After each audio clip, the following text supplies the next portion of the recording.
Benjamin Netanyahu assume novamente Israel, mas numa condição completamente diferente das outras vezes que ele assumiu ali o país. Para vocês terem uma noção, pesquisas internas indicam que 60% da população está preocupado com os futuros da democracia no país. Vamos discutir um pouco mais sobre isso.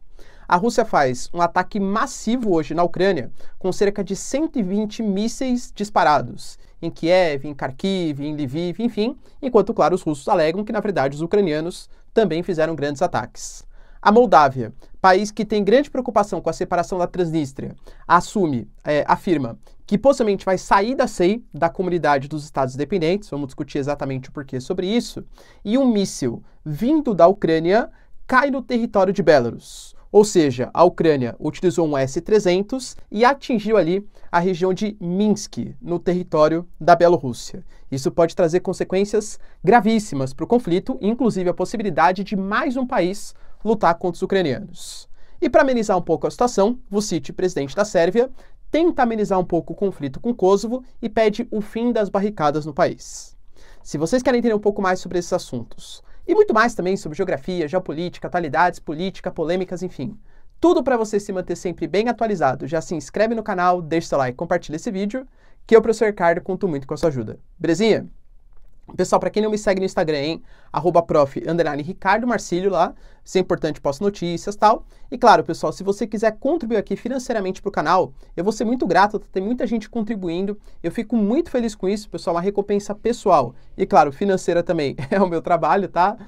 E agradeço demais aqui pelo apoio de vocês, tanto vendo o vídeo quanto fazendo a contribuição. Pessoal, se não puder, se não quiser, só seu like, seu engajamento, só, né? Já tá sensacional também.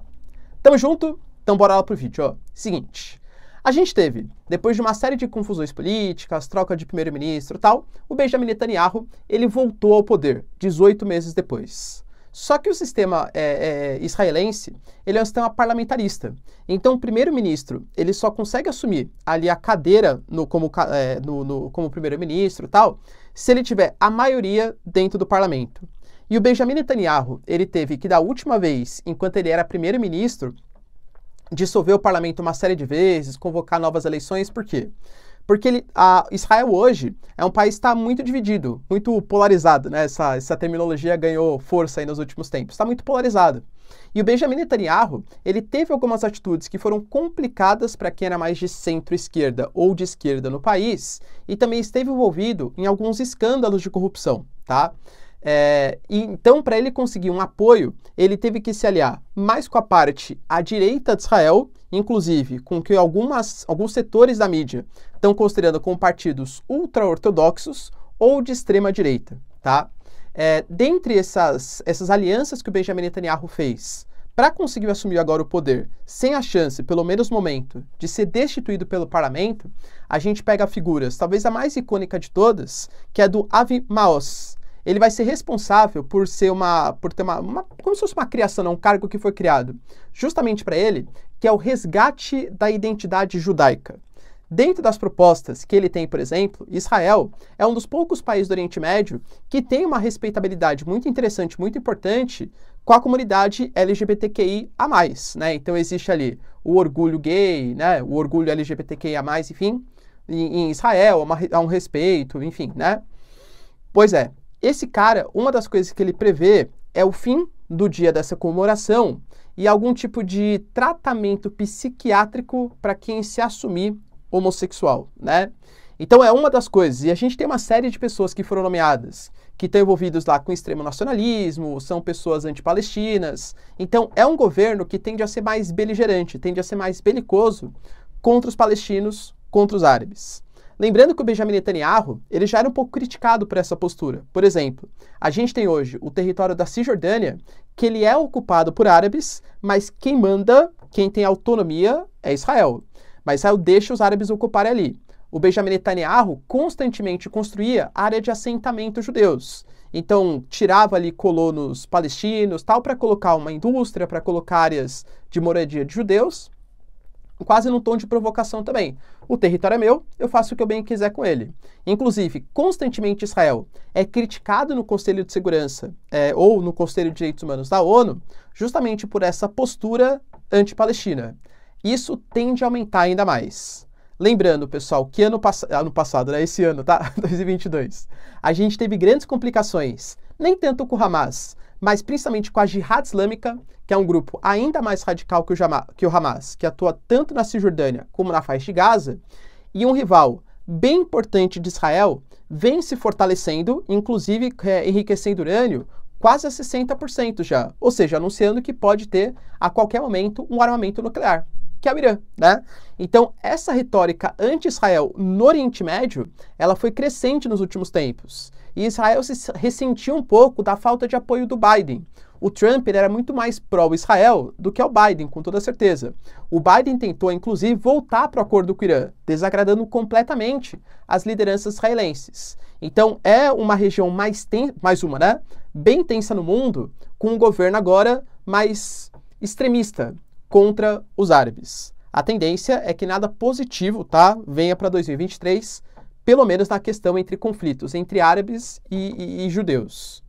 O Irã falou, inclusive, tá, o Gantz, que é o responsável pela defesa de Israel, garantiu que nos próximos anos já está sendo pleiteado um futuro ataque contra o Irã, e o Irã garantiu que qualquer ataque que Israel faça contra o território iraniano vai significar a aniquilação de Tel Aviv, ou seja, a aniquilação do Estado judeu.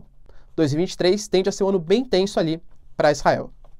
Hoje a gente teve também grandes ataques da Rússia contra a Ucrânia. Para vocês terem uma noção, mais ou menos 120 aí, mísseis foram disparados. Mísseis de cruzeiro, enfim, tá? Desses mísseis, principalmente em em Kiev, em Kharkiv e em Lviv. Em Lviv, para vocês terem uma noção da proporção da coisa, 90% das pessoas ali estão sem energia elétrica. E, de novo, em pleno inverno do continente europeu, um inverno extremamente rigoroso, tá? Então, as preocupações, elas são gigantescas no estado da Ucrânia. O que a Rússia alega? Na verdade, a gente está respondendo ataques, como a gente sempre fala aqui. Por exemplo, Donetsk também foi atacada. Segundo denúncias da própria Rússia, a Ucrânia fez um ataque hoje em Donetsk, numa área de maioria russófona, que, segundo a Rússia, é uma região que quer pertencer à Rússia e não pertence à Ucrânia, e nessa região atacaram até escolas, entende? Então, a tensão aumenta cada vez mais aí também. E a Moldávia, que tem uma preocupação, inclusive já citou, tá? Que em 2023 a Rússia vai fazer a mesma alegação que fez na Ucrânia e vai invadir o território da Moldávia para separar a Transnistria. A Moldávia alegou que quer sair da CEI, da Comunidade dos Estados Independentes. O que é isso, professor? Quando a União Soviética teve o seu fim em 1991, a Rússia deu uma certa liberdade política, mas quis manter uma certa aliança econômica, política, até mesmo militar, e criou a CEI, a Comunidade dos Estados Independentes, que são grande parte dos países que faziam parte da antiga União Soviética. A Moldávia, pessoal, não gostando disso, hoje tem um governo pró-OTAN, um governo pró-União Europeia, anunciou que quer sair para 2023 desse bloco. E, cara, convenhamos que nesse momento, com esse governo, não faz muito sentido mesmo, né, pertencer a essa organização. Hoje, a Ucrânia também, ela atirou um míssil S-300, que é no território da Bielorrússia, no território de Belarus. O sistema de defesa antimíssil de Belarus conseguiu defender, mas alguns rastros, né, alguns restos ali, eles acabaram pegando em áreas onde tinham civis, tal, enfim, né? Belarus viu com grande preocupação, inclusive convocou um embaixador ali da Ucrânia, que é o Igor Kizin, para fazer como se fosse uma espécie de protesto. Essa questão de você convocar um embaixador, o que isso quer dizer? Que você está chamando o cara, o país, né, está representando o país, para ter algum tipo de conversa por uma insatisfação com algum tipo de atitude que aquele país tomou. E é claro que Belarus hoje, o Lukashenko, tem uma aliança muito importante com o Putin. E esse ataque que a Ucrânia fez contra Belarus, suposto, né, está sendo investigado ainda, tá? Pode fazer com que seja a desculpa perfeita para que Belarus, de fato, entre no conflito com a Rússia contra a Ucrânia. Lembrando, pessoal, que em novembro, Rússia e Belarus assinaram um tratado de defesa militar e comumente fazem exercícios militares. Recentemente, numa reunião da CEI, Lukashenko e Putin fizeram uma reunião extraoficial também para discutir alguns rumores militares, então há essa preocupação. A Ucrânia, né, o embaixador foi convocado. A Bielorrússia garante que não vai citar qual foi a desculpa dos ucranianos, se os ucranianos falaram que realmente era um míssil ucraniano ou não. Há suspeitas que possa ser algum tipo de coisa parecida com o que aconteceu na Ucrânia, ou seja, a Ucrânia foi tentar se defender, o míssil perdeu o controle e atingiu o território de Belarus. De novo, tá? Não sei, mas as investigações estão acontecendo.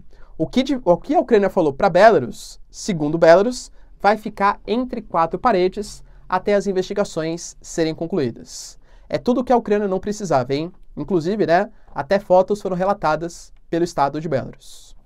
Mas sim, a gente tem uma notícia... Aliás, né, até esqueci de falar, galera. Infelizmente, antes de gravar, né, eu sempre faço a pesquisa e tal. Eu sou um apaixonado por futebol, pra quem sabe, né, sou corintiano, vai Corinthians sempre. Mas, mais que isso, sou apaixonado pelo futebol, inclusive pelo futebol brasileiro. E não tem como, independente de questões pessoais, quem era, o brasileiro não ficar ressentido com a morte daquele que é o maior jogador da história do futebol, tá? Então fica aqui minha homenagem a, enfim, talvez o maior jogador da história, né? Tanto para o futuro quanto do passado. O rei, né? Enfim, se foi, tá bom? Mas voltando aqui, eu realmente fico triste com essas coisas. Mas voltando, né? A gente teve o Vučić, que é o presidente ali da Sérvia, se ressentindo da possibilidade de guerra. Eu coloquei para vocês ontem no vídeo, inclusive, né? Que existia a possibilidade de Kosovo, por estar, supostamente, segundo os sérvios, tirando algum tipo de liberdade, coisa que valha, a Sérvia já mandou tropas para a área da fronteira, ali de Kosovo, e Kosovo já tinha tentado também chamar mais tropas da OTAN. Os sérvios que moram em Kosovo estavam fazendo barricadas como forma de protesto. E aí, se o governo de Kosovo tentasse tirar essas barricadas por meio da força, do exército, seria a justificativa perfeita para a Sérvia ir para cima de Kosovo. Lembrando que a Sérvia não reconhece a independência dos kosovares. Pois é, pessoal, o Vučić aparentemente está tentando ir por meios diplomáticos. Ele fez o pronunciamento hoje pedindo para que os sérvios que estão em Kosovo retirem as barricadas.